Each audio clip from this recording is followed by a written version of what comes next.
This is Magical Studies for Rainbow Rocks. Remember, no audio video clips from the movie Equestria Girls Rainbow Rocks is used in the making of this video, seeing that they belong to Hasbro and DHX Media. Thanks a lot. Heads up, every pony. Magical Studies on Rainbow Rocks is an analysis video with some headcanon material, but mostly will spoil the living hell out of this movie. So if you do not wish to be spoiled, click on the annotation to the left for the Rainbow Rocks review originally, or click to the right for one of my favorite videos. You have been warned. If you watch beyond this point, prepare to be spoiled.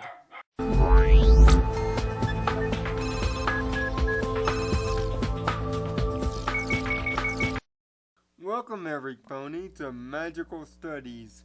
This is my analytical video where we break down the current episode, or in this case, movie, to a more analytical degree, breaking down themes, morals, and even throwing in some headcanon stuff for lulz. This is, of course, the second piece in the rainbow-powered trifecta that you'll be known for in every video in the rainbow-powered series.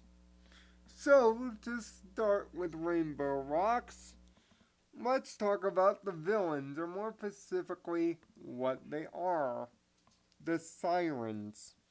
Now, Troy does a good job at explaining things here for equestrian lore, but for those that are into their Greek mythology, and trust me, this series is heavy on its Greek mythology, Cerberus, Hydras, Cyclopses, changelings, even Clydesdale itself, and you could even say even alicorns themselves, in their godlike nature, are all based around Greek mythology, and the sirens are no different.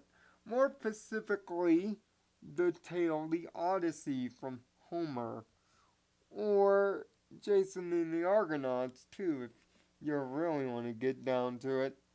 You see, in both of those tales, as the crews were sailing around, they heard some very angelic singing.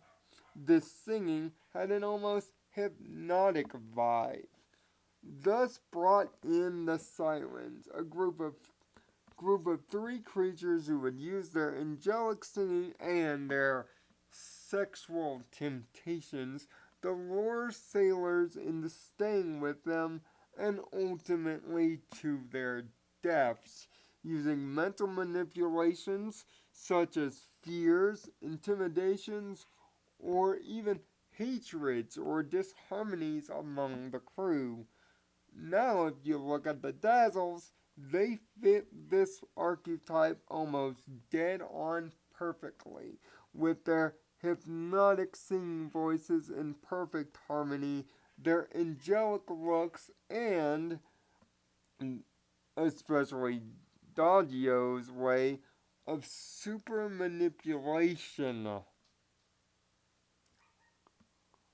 Also, the only way you could stop a siren in Greek mythology was to, in fact, cover your ears, similar to that of why Vinyl Scratch wasn't affected the whole time in the movie.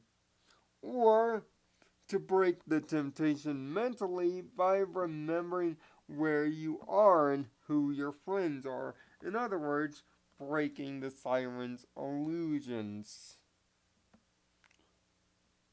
But on top of that, each of the Dazzle's names are references to musical instruments and or musical compositions.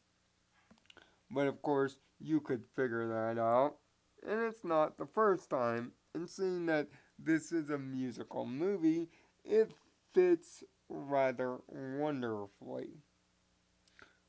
Now, Shimmer, and the reference to the book, well, you almost have to go into the MLP comics for this one. Specifically, specifically the arc that links into the Equestria Girls movies in the comics, in which Shimmer explains her entire backstory and why she was banished to Canterlot High. You see, Shimmer used to be Sunbutt's lead apprentice at one point or another, and she had the expectation and weight of becoming the next Celestia because of her magical skill.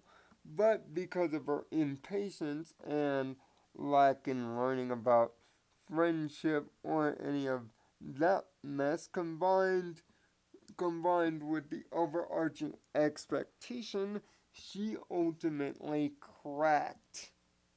Why do I bring this up? Because it's one of the central points of many contention in the early parts of the movie. Both Twilight and Shimmer share a similar thing: the pressure of expectations and the weight in which that comes with following them. You see, Shimmer couldn't deal with the weight and expectations of being Celestia's top pupil, so she got impatient and cracked. But she's also now having to deal with the weight and pressure and reputation that comes with her previous bully nature. Of course, Twilight has to deal with the latent pressure of actually being a princess.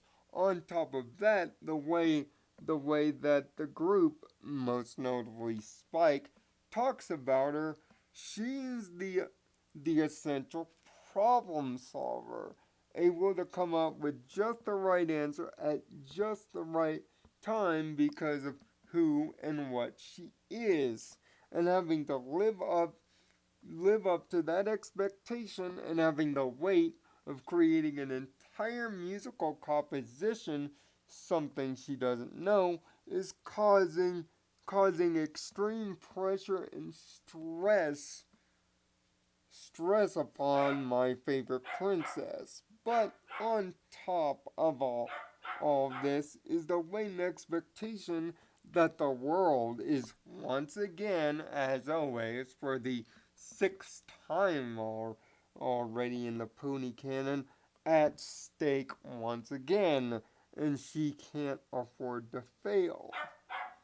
This small little acknowledgement of the weight and pressure of accomplishing the mission of defeating the sirens is a common link of friendship between the two characters, but also a very telling note now Twilight feels about her new position and how she feels the weight of her friends thinking that she can do no wrong, that she's the ultimate perfectionist and will ultimately come out on top. But I also think that it was also the writer's statement to the fans, saying that Twilight, despite beating Tarek and all of Equestria's main baddies, is still not perfect and is still not completely ready for the challenges ahead. And ultimately, when one feels the pressure of the weight of the world on their shoulders, one of the morals of the movie, it's in times like this that one must trust in their friends and family the most. To trust in others to not only help you back up, but also carry the weight. No man is an island, as the saying goes, and this could not be spoken more true. I mean, after all, look at Tarek for instance. He thought he was a one man show, and he was beaten. because he underestimated Discord's ability to also betrayal and be unpredictable. But back to the movie. About Flash, sure, he wasn't so much in this movie as previously, but we also found out in the movie that he has an extreme competitive streak and and can and can sometimes have that competitive streak and that ability to win and accomplish override his common sense. So much so that he was willing to throw his friendship with Try out the window to win the Battle of the Bands.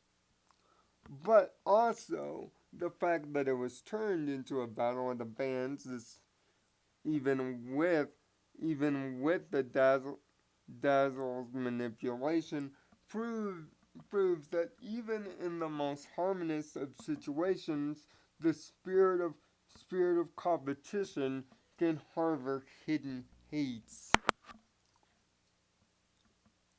as well, and that disharmony can be easily created through bringing up one or two such notions. As for Trixie and the other sub characters in this movie, they also played foils. During the shake your tail sequence, you can notice a few noted former frenemies of the Harmony Six. Most noted photo finish, Snips and Snails, and of course Trixie trying to ruin the audition performance. But also, there are references to Philly Vanilli, Green Isn't Your Color, and For Whom the Sweetie Belle Tolls. How? Well, the costume that Rarity is wearing is kind of a pseudo callback to a costume previously worn by one Sapphire Shores in an episode. This the use of the lights to cause Fluttershy's stage fright is the Philly Vanilli reference, and of course, green isn't your color, where we found out her initial stage fright, even Rainbow Dashes and Applejack's competitive streak at Pinkie Pie's house is also a reference to their many competitions in the series proper, as well as an inside the park reference to Power Ponies, one of two in the movie. The comic that Spike is reading back in Equestria is a Power Ponies comic, and the video game that Jack and the Rainbow Dash are playing is of course villained by the Maniac. It could be a Power Ponies video game if you really think about it here. Plus, Rainbow Dash's pajamas are, and the idea of a slumber party is also a reference to look before you sleep. But what about Pinkie? Well, Pinkie's being her normal Pinkie self, breaking the fourth wall, making references to the first movie, and inside the park references to the show too. Who at the same time, Rainbow Dash is being her typical ego self, which in a way is also a reference. The way that the rain booms almost break up in this movie is very similar to classic bands of the 80s and 90s, most remembered for their behind the music moments, lead lead singer thinks he or she is star of the show. Band gets resentful of lead singer hogging the spotlight with their ego. Certain band members feel underused because of the lack of spotlight, and then the band breaks up. Classic band breakup story. If it wasn't for Shimmer going on the go between, well, let's just say the behind the music story would have contained some naughty bits, an ultimate redemption, and a couple of the band members having good solo careers. But that's against my point.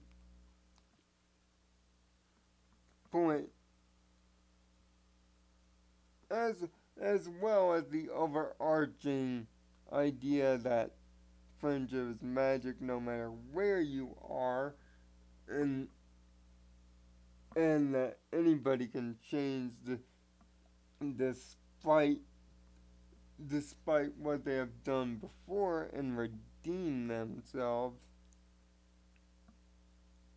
and the overall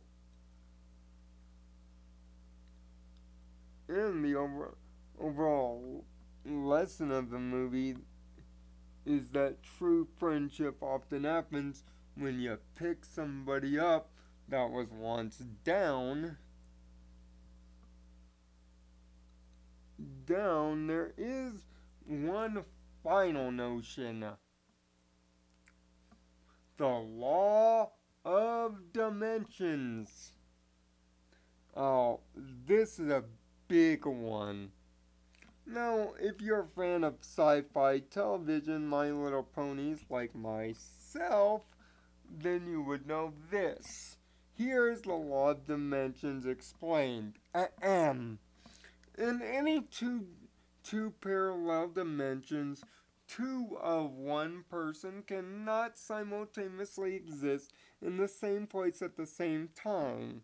This existence causes a warp in time and space and can ultimately lead to the collapse and overall breakdown of the two dimensions or time period they're in. Need backup for this in the My Little Pony universe? Then refer back to the My Little Pony comic Reflections for your backup.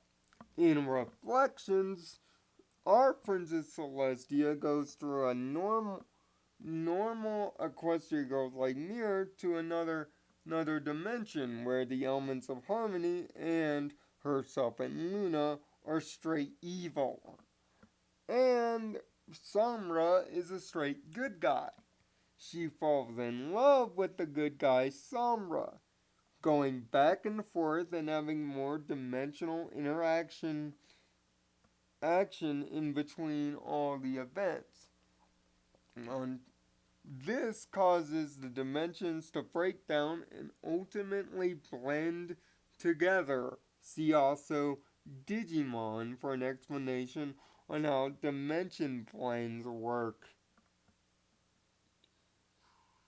But in order to set the dimensions back on track, the good Samura had to become, well, the evil Samura and put both dimensions' timelines, histories, and cultures back on an equally balanced track before both dimensions collapsed.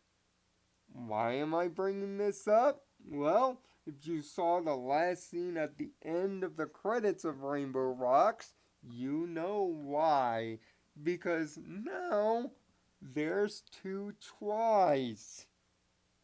And the second try is studying ours and knows she exists, which means the law of dimensions, if followed, thusly will mean that the Equestria Girls universe and the Equestria proper universe that we all know and love will soon begin to bleed and blend into each other, creating dimensional havoc. Hopefully, this won't cause too much of a problem. But what could this mean in the future Pony universe? Well, this could mean that during season 5, we could see the dimensions begin to bleed together, or the fact that Shimmer might attain part of her pony self as well, but also that villains such as the Dazzlings could have equestrian like counterparts become an equal problem again. Or worse, the two twice could meet before they need to, thus causing the blend and thus accelerating the problem. This could become a much more threatening arc in the future. As for what this means for Equestria girls in large is I think Shimmer will straight up be redeemed. After all, this seems focused to be a redemption arc of sorts, and perhaps Shimmer is to become Twilight's apprentice. After all, she's got the book and the letter format. Plus, science does exist in Equestria. Yes, Twilight built a dimensional portal in less than 2 minutes, but explained by the book in her brand new library digs, Starsworld the Bearded banished our three sirens to another dimension, which once again brings up the question, how powerful is this guy? I mean, if he can banish people through time and space, meet this dude. Is he immortal or something? I'm starting to think he might be. And no, I don't subscribe to the theory that he is Discord, but I do subscribe to the theory that Celestia or Luna may know about it. And oh yeah, the elements channeling through the instruments, that's a big green light, but I can't necessarily confirm that yet.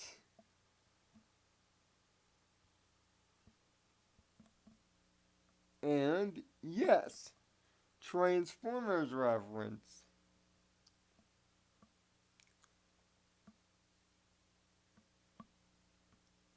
And also this. Mod Pi is also boring even in the other world. Don't worry, there's no pop quiz on this test. But just the next time you watch Rainbow Rocks, keep an eye out for all of this. When breaking things down, you never know what kind of references and what you can learn if you dig a little deeper. That's where the true magic lies. Find peace in your own nirvana.